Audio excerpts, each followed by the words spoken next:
hello friend কি খবৰ তোমালোকৰ তো আজি ধুনীয়াকৈ গৰম গৰম ৰুটি আৰু লগত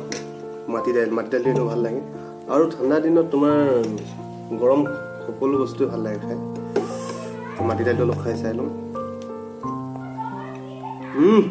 ধুনীয়া ৰুটিটো সদায় এইটো কি ৰুটি দিছ ফুটা যে ৰুটিটো ফুটা আছে ৰুটিটো কেনেবাকৈ ফুটা হৈ গ'ল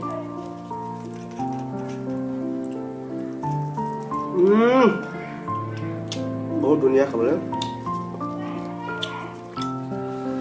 এতিয়া পুৰা ডাঙৰ হৈ গ'ল